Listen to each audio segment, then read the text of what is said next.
Thank you so much. You not wanted me to talk about Black Surrealism, and I will, but it's kind of a weird conversation to have. So, my goal is to say there is a tradition, there is a historical movement and an aesthetic movement of Black Surrealism. And it's like a carryover from a very old Pan-African motif where it incorporated people coming from Francophone Africa, Francophone Caribbean, mixing with folks from Anglophone Africa, the United States, and so on, to produce different kinds of aesthetics that encompass dance, paintings, photography, poetry, etc., really into the holistic approach to art making. And Africa was their focus. Just as this European surrealists, particularly those in France, when they felt they were they were actually producing an aesthetic that was unconventional and a sense of time and place that was more pluralistic, etc. Africa was also their focal point. And so at some point, there were convergences where most of these European surrealist movements and artists will actually collaborate with their African peers to produce work. So Africa was like what they felt legitimized their practices. My concern with that historical surrealism was that it was at a time when Africa was imagined as a place where old things happen, as a place where newness doesn't happen. And so there was a kind of a neo-primitivist motif of what Africa meant to the surrealists in Europe at that time. Just as saying, if you think of the European painters like Matisse or the Cubists and others, the whole idea of being inspired with Africa was really an Africa frozen in time, and an Africa where it had become an object of knowledge making rather than a subject that makes its own knowledge.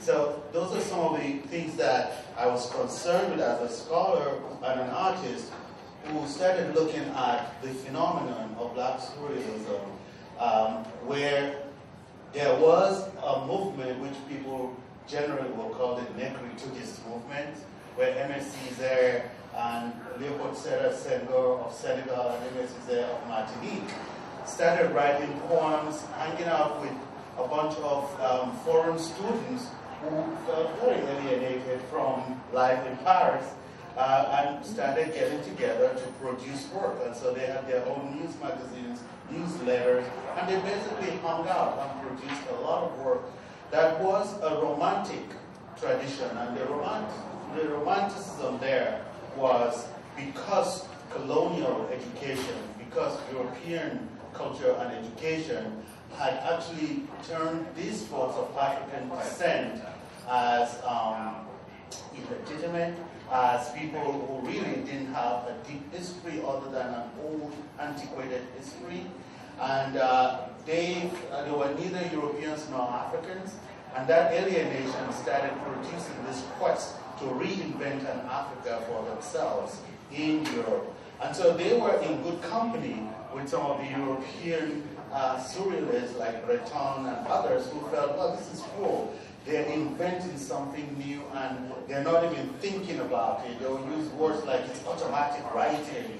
It's not based on some rationalist principle of art making, etc. They were fascinated by what these folks were doing, their spontaneity, what they did in terms of their own concept of time and their concept of place.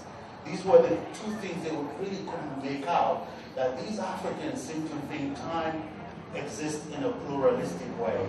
They also seem to think that place is also a pluralistic phenomenon.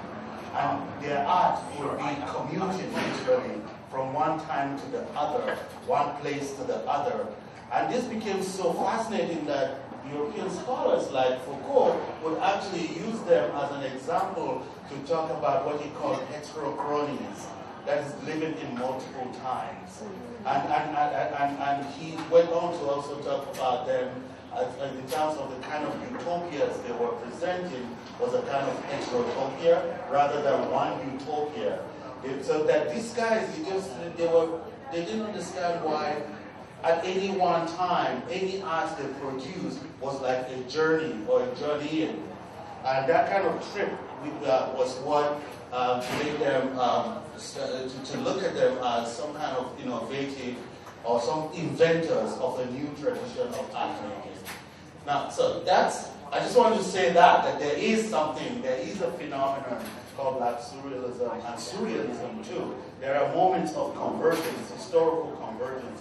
And in fact, in the United States today, there's still a trend of people mostly from the left and from the labor movement who started looking at surrealistic art. Around some of them music, their paintings, the sculpture. One of my favorite, of course, who just passed away is Jane Cortez, who was, apart from being a Pan-Africanist, she was also a musician, and her poetry and her sense of time and place was actually reflected in her music. So there is in the United States a tradition that still persists in some parts of the country, mostly in Chicago and other places, where you find folks and LA, folks who felt they were part of the 60s and they actually receded into another way of imagining freedom. That other way of imagining freedom is to imagine the world as a place where this time is not enough to mess with us, but we also belong to other times. And so that kind of multiplicity of time will become what some of them are fascinated by. So great scholars like historian Robin Kelly has written a book about this subject, about these new ways of imagining freedom, where it's not based on a thesis, it's not based on a particular idea of social transformation, but it's just about changing anyways. And so this is what Robert Kelly did in his work on this new black imaginary. And he's also collated some of these historical artists in a volume called, I think, Black, Brown, and Brown. Yeah, it's a fantastic collection actually, where you see people with their manifestos, their poetry, and so on. I like it because so there is that phenomenon. So for me, as an artist who studies, lives, and writes about Africa, it's a different experience because what is being classified as surrealism is actually, for me, a dominant way of producing work. So it's not a style, it's a worldview. And as a worldview, it meant that we have a concept of the world where our world is not only in the here and now, but also in the there and over there. So you have this kind of multiplicity of place, where you have the world of the living, the dead, and the unborn, but you also imagine that regardless of any of these stages of existence, there's also what a famous Nigerian Nobel Prize winner, Wole Soyinka, will call the fourth stage, which is really that a sense of imagining freedom, where regardless of where you are in the plane of existence, you're constantly in a state of quest, where freedom is a refusal to accept things, slaves, the societies of slavery, societies of colonialism, where people are dealing with some of these social subjects, the performances become so surreal that you begin to wonder, why are they not doing social realism? Why are they not doing something that will make people go march on the street? But what you're getting is really something much deeper, something that gives the performer and the spectator a new kind of agency, and understanding that you do have a right to change the status quo and the place you occupy, and you start that right by your imaginary actions in the performance, etc. So I'm just going to show one or two quick fix? I got like 5 minutes. Yeah. Okay. If I can get my gizmo to work.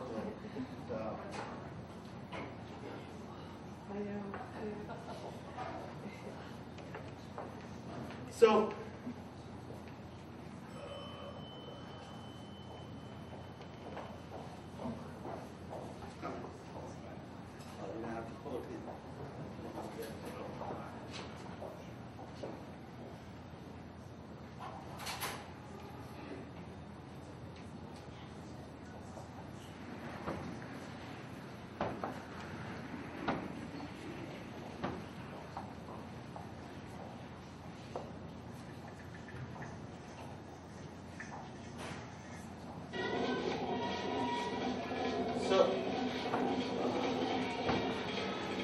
this is actually from Ebe land in oh, you can't see it. Okay. Okay. Should I just show my computer instead? No, we can see it. Oh, okay. It's a bit on the dark side. Yeah. This is from Ebe land in Ghana, where these folks are reenacting a mythology or a folklore about how the aliens escaped the transatlantic slave trade from the Ashantis. And so it talks about the way they escaped. They were encamped in Cape Coast. And the choreography begins to take into, it's almost like when you see it and you are an AV person, it puts you into this defining way, where you're defining history by virtue of the performance.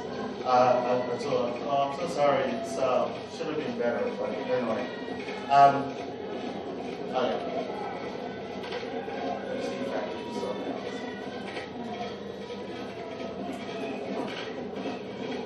So, if you, let's show my thing around so you can see. Yeah, so you can see, it's really a bunch, a set of people dancing, and the crowd is actually actively involved in it. And the sequencing, because I did have to ask the question about heartbeats and the beats and so on, and they were telling me where, in some cases in the movement, it's in the groin, in some cases in the knee, in some cases in the shoulder, and then you begin to create a coordination. And the drummers actually know that. So the drummers are actually the ones provoking, almost like the prompters of this particular sequences. So I don't know, I have a lot of these tapes which I still teach with, but I just put this down. So the point I want to make here is that because Africa has always been imagined as a place where old things happen and new things are not happening. My experience is the contrary, where it's always renewing itself. So against all odds of what history has thrown at it and what it has thrown at its own history. So what you get is that you've never seen a bunch of resilient people who, against all odds, would find modes of transforming themselves from whatever social condition they find themselves. So, and performances and performance traditions and other artistic traditions have come to play a significant role in the way Africans imagine their history and the depth of that history as one that transcends the moment of social oppression to also imagine, even if romantic, the moment of liberation. And for me, what people will classify historically, scholars will put together as, oh, it's Surrealism, or it's African Surrealism, or it's Black Surrealism, etc., undermines, in fact, it's not enough in giving you the breadth of knowledge making that you see in every one performance that you see.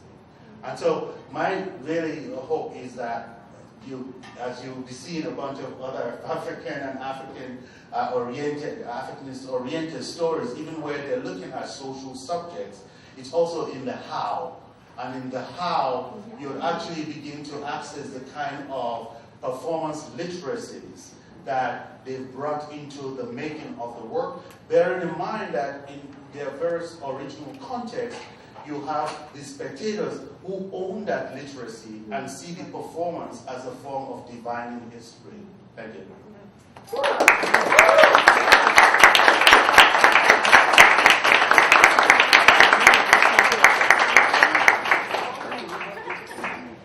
We have time for, maybe 2 questions. 2 questions. Thank you, that was fascinating. Do you see a difference in the effects of post-colonial Portuguese, French, and British effects? They're very different cultures, and did they positively and negatively embed any dynamics that you see? So, yeah, I do. So I think one of the ways to start is to check out the history of the continent before its encounters with outsiders. Because as a continent, it's a continent of internal diasporas. There isn't a lot of habitable spots, so people move from one place to the other. And in those movements, their cultures are hybridized, right? And so it's very rare if you travel across Africa to find anyone who's monolingual. Right? So it's a polyglot environment. So there is a kind of deep historical cosmopolitanism that exists across the continent. So it was when the French or the Arabs or the various kinds of European occupiers came to the continent, it didn't as much as erase what was there. Rather, it became another added component in the mix of what will constitute our everyday lives. So we'll speak European languages, we'll speak Arabic, we'll speak African languages too, and we speak languages of our neighbors, etc. So that hybridity makes it, from my perspective anyway as a scholar, makes me feel that what is authentic about us is what we've done with our mixtures. It's not about the ethnic purity of any one of us. And so it's that combination that produces a polyglot society across Africa. So the distinctions are really not that important, because at first times, Africa is always balkanized. And so the idea of its balkanization along its colonial lines or forms, Lusophone, Anglophone, and Francophone, it's never succeeded in actually barricading people from moving and interacting with each other. So you'll find somebody is from Benin Republic, the official language is French, but they have cousins in Lagos where the official language is English, and they speak Yoruba and other indigenous languages and so on. So the kind of existential crisis that colonial anthropology assumes, really it's almost like a fantasy, because the reality is that most of these folks will take it's like a vortex. Any new thing that comes into Africa is turned into an African. Maybe one more question? Yes. Going once, going twice? All right. I want to ask a question. Okay.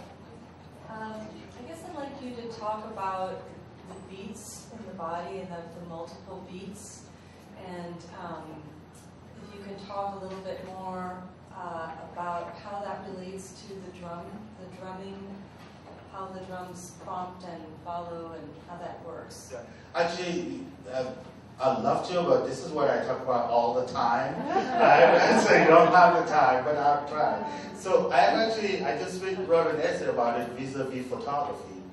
So because you think it's only in the performing arts, but it manifests itself also in the visual arts, where the whole sense of rhythm, patterns, and structures, and so on, as the modes of communication. I think it comes from that idea that the primal code of all human communities is that we communicate primarily through vibrations and beats and rhythms and so on. And the rational can be an add-on.